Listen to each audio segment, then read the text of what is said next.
thanks for inviting us along, and we just hope this is of help.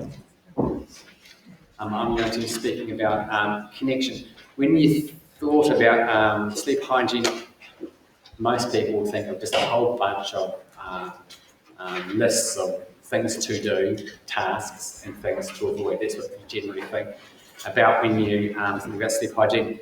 And you can't ignore, the facts about what's helpful and what's not. But one of the things that's often missed is connection.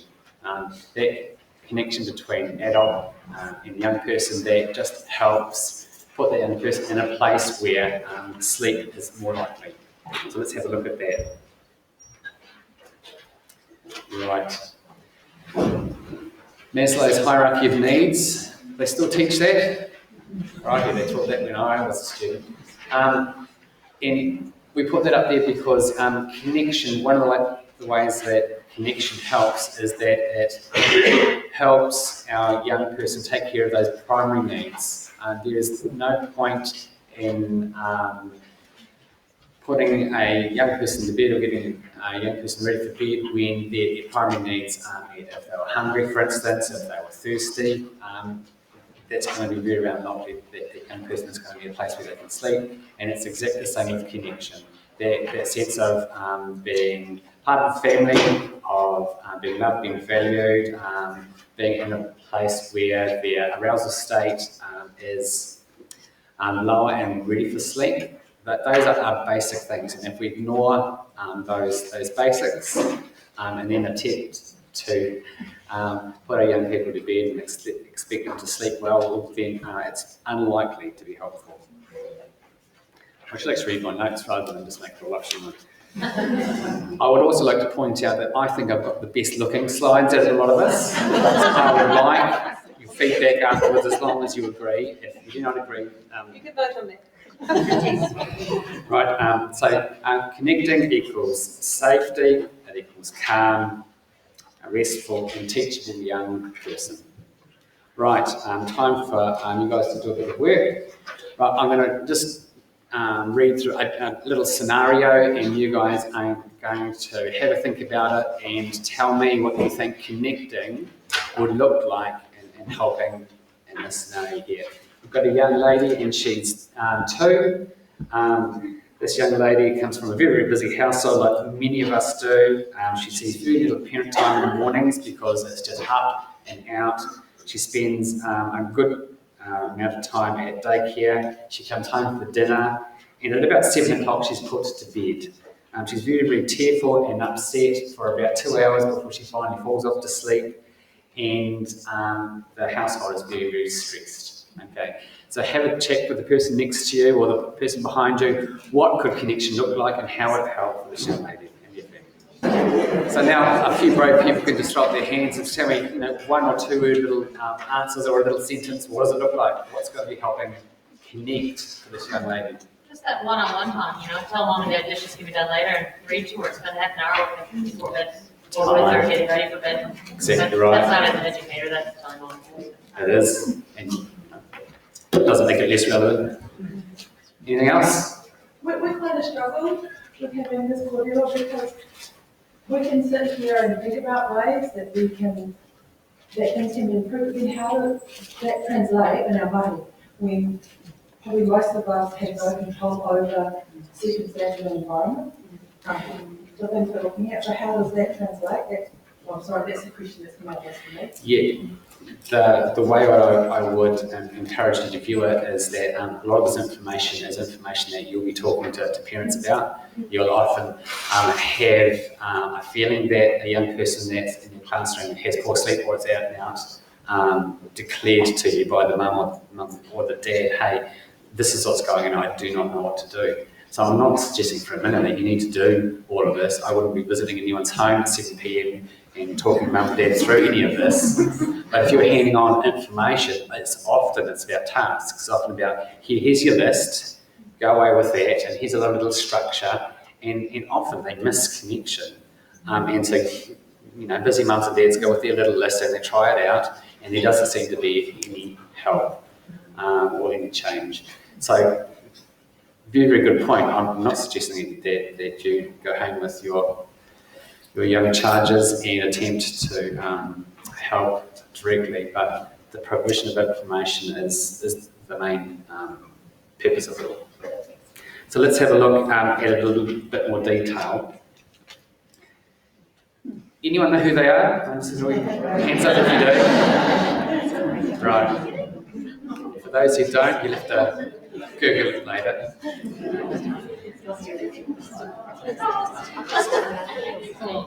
that was a TV show in the 70s, and I liked it. And yes, let's just move swiftly on. One way we thought would be a really, really good way for you guys to remember what connecting is just a little ditty. Living in the 70s, so we got 7 things beginning with the letter T that put a wee bit more context, a bit more detail about what connecting is. So we have teach, time, touch, thinking, talking, time, and tasks. I don't know if anyone has seen this little YouTube clip. So if you Google bullying plants and put in UAE, then you will probably find it. And it's this little experiment done by a school in the Middle East. And what they did, they had 2 plants from the same shop. And they were put in the same conditions, same amount of sunlight, same amount of water, same size pot, everything the same. And they had one on one side, the one on the left, and the students were encouraged to go over and bully verbally that plant. And so you'd see them saying things like, "Well, you're not even really green, are you? Your leaves are so limp," things like that. And they'd go over to the other plants and go, "What a marvellous looking plant, aren't you just gorgeous?" And the result was that there was just something in the energy of a person we know are being mean and they were speaking badly that affected the plant on the left. And surprise, surprise, when you on purpose chose to speak positively and use a positive tone, it was just something different about you and what you were offering to that plant, and the plant thrived. I probably don't need to say much more, do I? The idea that your tone and how you say things influences a young person, teachers know that. That's really, really basic. Again, that might be something that a parent needs to be gently reminded of it, like how you're communicating your needs to your young person, what does it sound like? But very, very basic and very, very helpful starts. As I said, I should start reading my notes, shouldn't I? A little bit of humour is great if you're looking at oxytocin and all those nice chemicals. If you can find a way to have a little smile about it, more likely to go right. That old saying about you catch more honey with bees. No, bees catch more bees with honey. Be nice. Have a good tone and a pleasant tone with a bit of a smile. And I know it's simple, but that definitely help. That's one of the T's.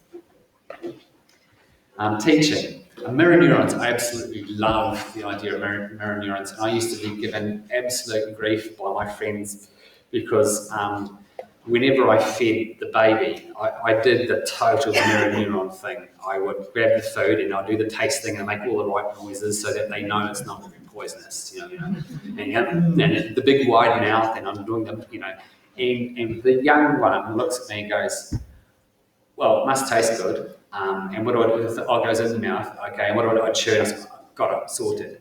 So mirror neurons is a way that young people learn just the way that the world is. And they learn it from the loved ones that usually parents or caregivers. And so if you're looking at teaching and all those things to do with getting a young person ready for sleep, it's exactly the same. So what that would look like practically, turn things into teaching, not instruction moments. Brushing the teeth, doing it together, having a bit of a laugh. They need to know the information, they need to know what to do and how to do it right. But it's a connection, and it's an mostly enjoyable experience rather than an adult being separate, giving instructions to a child and setting them to do it. There's not much connection there. You are unlikely to have a reduction in the arousal state, and it's going to be hard for the young person to settle and have a good night's sleep. I love marine neurons. Now I know that numeracies has its challenges at school, but I think that you as teachers should let your kids spell out time that way.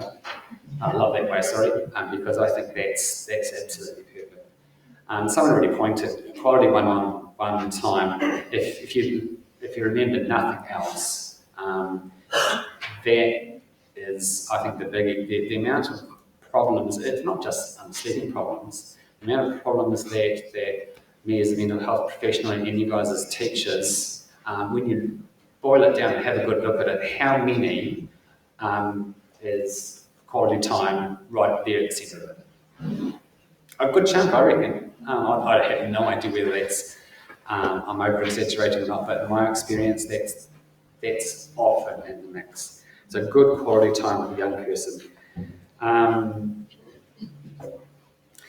The other way to look at it is that, if you do have time to do a particular task and the young person, they look at you and they see you as relaxed, there's no huge deadline, then they sort of mirror neuron thing again, and they just go, oh, okay, things are okay. But if they get a sense that you have to be out the door in 10 minutes, especially if you keep looking at your watch, if you make time a battlefield, then they will often step up to that battle, and it's wise to do the duck, that calm little beast on the top of the water, and your legs can be going crazy underneath, fine, but it's really, really important to be present with your young people and to attend to what is going on with all of you.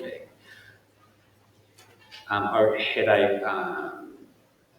was speaking at a youth health forum, and I took along these little cardboard boxes, and basically that little cardboard box was, it says here, sometimes your cell phone needs to take a break. And so you get the box and you make it up and you put your phone in there, and because phones need a rest every now and again. And so the idea of it was that, young people put your devices down was the guts of that message. But I got talking to the year 7s and year 8s afterwards, and because they were having a bit of a laugh about it, and 8 out of 10 said, the person in my household that needs to give their cell phone a rest is mum. So we're going about that. Young people need to get the devices out of their hands. We have to stand up and maybe make some time.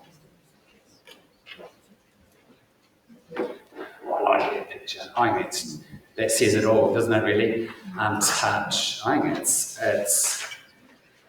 when you've got time, then touch is just great, and you know your kids, and you know the safe touch that they just absolutely love. My mum used to plonk down and she would stick her feet in my lap and she'd say, you need to massage my feet, Jason. And that was her way of doing it. And if I objected, I hope there's no one who's going to take this the wrong way, she said, I was tortured in the war, they started backwards. That was great. So for us, in my household, it was physical touch. It was a rub your feet or you rub your shoulders. And different kids will have different ways, different things that they absolutely love. But touch, it's something that is often missed in the busyness of life. There was a little research done on the amount of oxytocin that is released with hugs. I can't remember the number, but it was I would love to be the person who did that study. Wouldn't it be a great study to be involved in? but they got the science of hugs, and it's really, really, really good for you. So touch, whether it be just out sensory stuff, the cuddly rug, or the something having in hands, or whether it be a physical hug, a physical affection. It doesn't matter too much, but I'm sure young people prefer it from mum and dad or the caregiver. Trouble thinking is the other T. Well, there's two there, isn't there, really? So quite simply, I have to make sure, crikey, geez, I'm talking too much, aren't I? Trouble thinking. The young people that are struggling with sleep, often the mental messages that they are telling themselves and telling you is that I can't do it, there's something wrong with me. With poor sleep often comes poor behaviour. And so, as a general rule, children are very, very good observers, but they're very, very poor assessors. So they take information and need to add 1 and 1 together, and they come up with 14. And so our job is to reframe, not to challenge. The child says, I can't do it, I'll never be any good at. They don't need to know, or don't be silly. Reframing the words, reframing the thoughts might be, I know you're finding it hard to get up to sleep lately. Let's have a go at doing such and such. But just out and out, don't be silly. No, you don't. Aren't generally helpful. And they need help moving from where they are to where they want to be. Right, lastly is the to-dos, because you can't ignore the physical bits and pieces that are going to make sleep more likely. And I'm not going to go through them, they're just a few. But the main point of putting it up there is that sleep hygiene is a 24-hour-a-day thing. So what can be done at school, there'll be some parts of there that go, hey, that's me, I can do that at school. The last 15 minutes of class I can endeavour to help settle, help calm. But if you're just worried about sleep hygiene and that 1 hour a day before you hope your child goes to sleep, it's just less likely to be effective. So it's a 24-hour thing. We are helping a young person be in a state where their arousal level is at a place where they're going to be able to sleep well. And so a lot of those just common everyday things you will know well and true. Just to finish off, and thank you for your attention. You may well have received a handout, which is a bit of a summary of the do's and don'ts, but we don't want you to just focus on the do's